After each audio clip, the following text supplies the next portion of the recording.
Hello Stampers, welcome to the craft room. Today I want to show you how to make these great little flowers. I think they look a bit like marigolds using your scallop circle punch. So let's get started. What we're going to use for this particular flower are 3 punched out pieces of cardstock. Here I'm using Concord Crush, Not Quite Navy, and Baja Breeze. So we're going to be making the flower that looks like this. First thing we want to do with your 3 scallop circles is actually run them through the crimper. Why we're doing this is to just break down the fibers to make the cardstock a little bit easier to work with. So first you're going to run it through one way, and then you're going to go ahead and run it through perpendicular to the way that you just ran it through. So again, just breaking down those fibers. Okay, great. Now we're going to take the first layer, which for us is going to be the Concord Crush layer. You're just going to take your paper snips and snip it right into the center. And you don't have to worry about exactly where the center is. This technique is pretty forgiving, so you're okay just eyeballing it. And then what we're going to do is start to kind of bend this cardstock, and what you want to do is overlap 2 petals with 2 petals, and we're going to use our crystal effects to adhere that together. And just hold that in place until it dries, and then we're just going to go ahead and set that aside. Our second layer is going to be our Not Quite Navy layer, and for this layer what we want to do is cut away 3 of the petals. So again, you're going to cut right into the center and then count 3 petals, 1, 2, 3, and just cut away those 3 petals. And now the same thing here, we're going to start to curl this cardstock into a cone shape, and again overlap 2 of those petals and adhere them with crystal effects. So that's our second layer. Now we're going to move on to our third layer. We're going to use our Baja Breeze cardstock, and for this one we're going to cut away 5 of the petals. So again, cutting into the center and then counting 5, 1, 2, 3, 4, 5, and then cutting those 5 away. Again, go ahead and hold on to those because we are going to use them later, and you already know how to do this. This is a little bit tougher because it's getting a little bit smaller, but you just want to kind of bend that cardstock a bit, and once again we're overlapping 2 of those petals, and we're going to go ahead and use our crystal effects to adhere those together.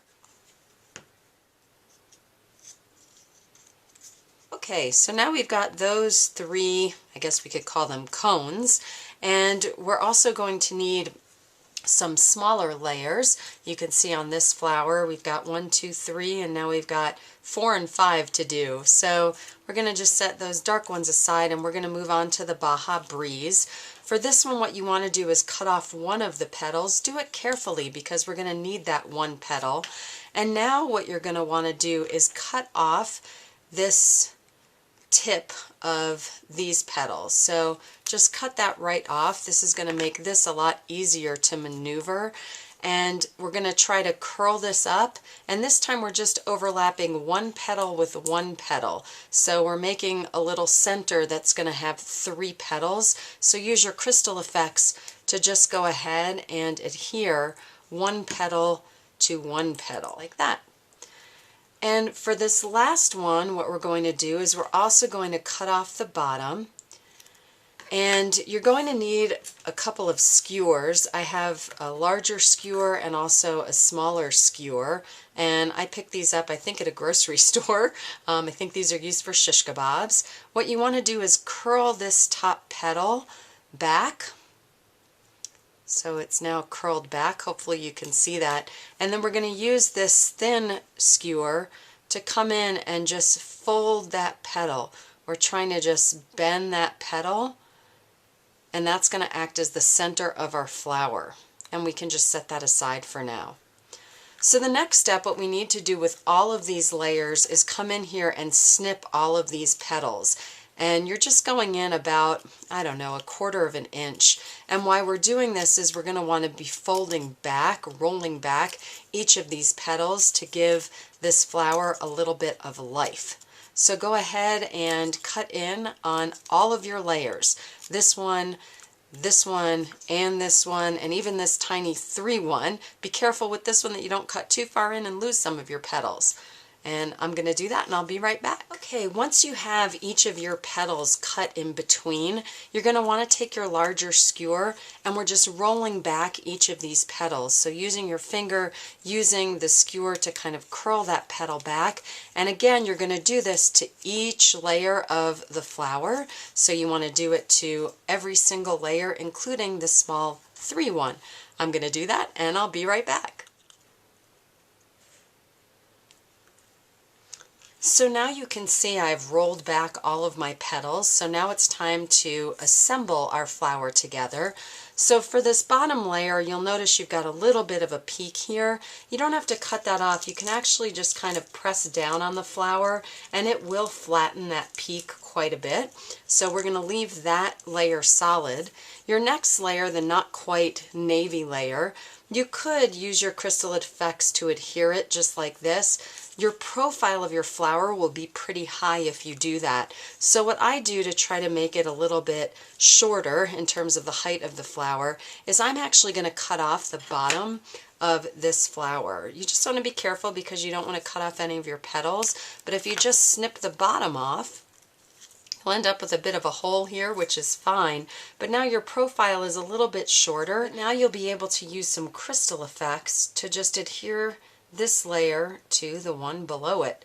So kind of line that up the way that you think is pretty and just let that sit. And crystal effects is forgiving. You'll be able to move it around a little bit before it dries, but it is pretty quick drying, which is nice for these flowers. And then we're going to go ahead with this next layer, and again I'm going to snip off the bottom to lower the profile of this flower. And again, we're going to use crystal effects on the bottom and adhere that, place that in the center exactly where you think it looks best. And this layer we already cut off part of the bottom, so I think that that height will be fine. So I'm just going to put some crystal effects. If you feel it's too high, you can always cut off a little bit more. Just be careful since you don't want to lose any of your petals. And then last but not least is our tiny piece. Again, if you need to cut off a little bit more, great, I think we'll be fine. You just want to put a little bit of crystal effects on the end, and then you're going to tuck it right in the center of that flower, like so. And you can let this dry for a bit. I tend to not have a lot of patience and I like to decorate them pretty quickly. So what I like to do, maybe you can see that this one's a little bit sparkly. What I've done is in a little spray bottle, I've put a mixture of rubbing alcohol and the champagne mist shimmer paint, and you just need a few drops of shimmer paint. It goes a really long way, and I place it in the bottle with a whole bunch of rubbing alcohol, and this acts as a great little glitter spray.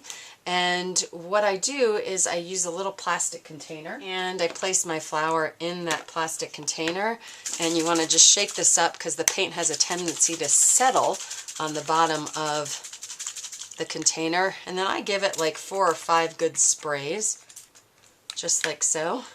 Hopefully you can see that nice and shimmery, and just let it dry. And that's it. You can make these flowers in different sizes. So here are a couple where I did 4 layers instead, but used different numbers of petals, so they look a little bit different than these ones. And then I went ahead and used our really large scallop.